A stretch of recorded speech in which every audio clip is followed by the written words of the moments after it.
आज हम स्टार्ट करने जा रहे हैं प्रैक्टिस सेट 27। फर्स्ट क्वेश्चन है आपका, सर्वोत्तम हल निकालने में कौन सी विधि सहायक नहीं है। तो फर्स्ट ए है प्रयोगों की सहायता से, बी है आपका अनुभव की सहायता से, सी है अंदाजे से, डी है रैखिक सहायता से। तो इसका आंसर है आपका अंदाजे से, ऑप्शन सी। सेकेंड क्वेश्चन है आपका, ग्रेकुनास द्वारा जिस महत्वपूर्ण सिद्धांत को प्रतिपादित किया गया है वह है संतुलन का सिद्धांत, नियंत्रण के विस्तार का सिद्धांत, भरार्पण का सिद्धांत, प्रभावीकरण का सिद्धांत। तो इसका ऑप्शन है सी, भरार्पण का सिद्धांत। क्वेश्चन थर्ड है आपका, अपवाद के सिद्धांत का प्रतिपादन किया है ग्रेकुनास ने, टेलर ने, उर्विक ने, टेरी ने।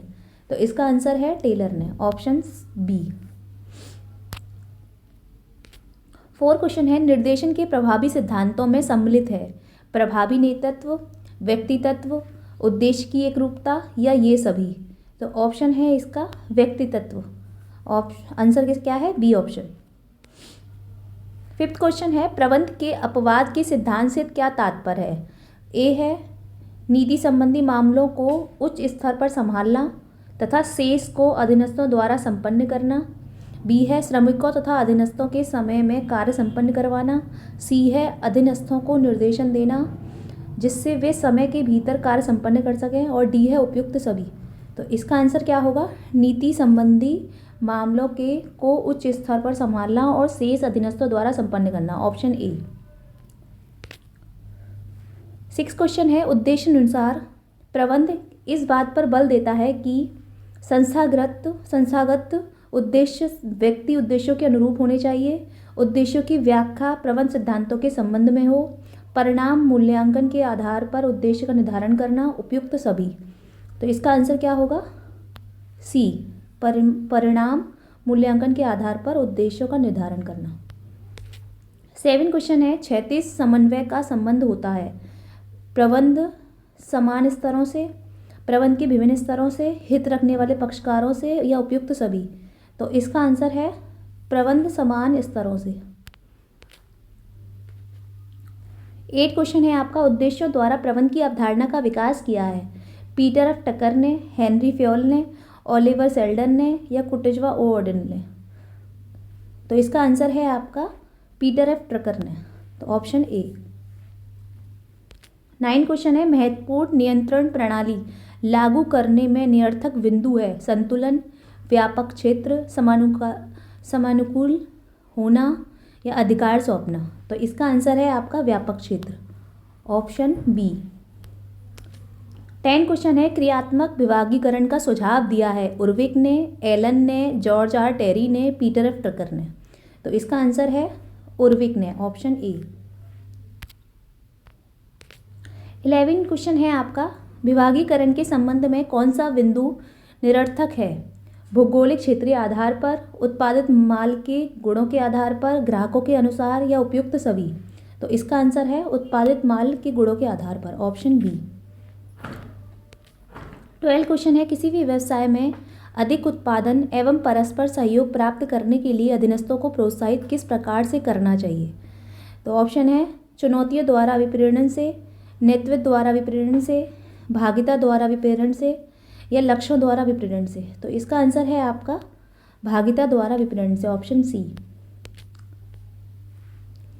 13 क्वेश्चन है, सेवा संगठन संस्थाओं में प्रयोग होता है जहां नियोजन एवं शोध एवं विकास आवश्यक हो, कार्य नैतिक प्रकृति का हो, विभागों में समूह भावना आवश्यक हो, कर्मचारियों की संख्या अधिक हो। तो इसका आंसर है आपका कार्य नैतिक प्रकृति का हो, ऑप्शन बी। 14 क्वेश्चन है, नियंत्रण दर्शाता है अनावश्यक क्रियाओं में कमी, उद्देश्य अनुरूप कार्य निष्पादन के मूल्यांकन को, व्यय में कमी के लिए, उपयुक्त सभी। तो इसका आंसर है आपका उद्देश्य अनुरूप कार्य निष्पादन के मूल्यांकन के, ऑप्शन बी। 15 क्वेश्चन है, एक संगठन में पर्यवेक्षक की क्या स्थिति है, श्रमिक, फ्रंट लाइन प्रबंध, शीर्ष प्रबंधन या ये सभी। तो इसका आंसर होगा, ये कौन होते हैं, ये होते हैं फ्रंट लाइन प्रबंधक, ऑप्शन बी। 16 क्वेश्चन है, सोपान श्रृंखला निर्धारण करती है। कौन करती है? कार्य विभाजन के आधारों पर होती है या पदाधिकारियों के संप्रेषण के लिए संपर्क प्रारूप का, या प्रबंध कारणों की प्रकृति का, प्रबंध के स्तरों की संख्या का। तो इसका आंसर है आपका प्रबंध अधिकारी के साथ संप्रेषण के लिए संपर्क प्रारूप का, ऑप्शन बी। 17 क्वेश्चन है, संगठन निर्माण प्रारंभ होता है श्रम का विभाजन से, कार्यकुशल निष्पादन से, मानव संबंधों की स्थापना से, अधिकार स्रोत के निर्णय से। तो इसका आंसर होता है क्या? ए, और श्रम का विभाजन से। 18 क्वेश्चन है आपका, 100 उद्देश्यों प्रबंध अधीनस्थों के उद्देश्य का निर्धारण किया जाता है बाहरी एजेंसियों द्वारा, उच्चाधिकारियों तथा अधीनस्थों द्वारा, संयुक्त रूप से, केवल अधीनस्थों द्वारा या केवल उच्च अधिकारियों द्वारा। तो इसका आंसर क्या होगा? इसका आंसर होगा उच्च अधिकारी तथा अधीनस्थों द्वारा संयुक्त रूप से, ऑप्शन बी। 19 क्वेश्चन है, अपवाद द्वारा प्रबंध एक तकनीक है निर्णयन की, नियंत्रण की, निर्देशन की, संप्रेषण की। तो इसका आंसर होगा आपका नियंत्रण की, ऑप्शन बी। 20 क्वेश्चन है, नियंत्रण विस्तृति के सिद्धांत में संशोधन आवश्यक है जिसका मुख्य कारण है यूनियनबाजी में वृद्धि, स्वचालक तथा मशीनीकरण का बढ़ता हुआ सहारा, हड़तालों में वृद्धि, या उपयुक्त सभी। तो इसका आंसर है आपका ऑप्शन बी, स्वचालन तथा मशीनीकरण का बढ़ता हुआ सहारा। तो आज की क्लास हम यहीं पे ख़त्म करते हैं, कल फिर मिलेंगे हम नेक्स्ट क्लास में।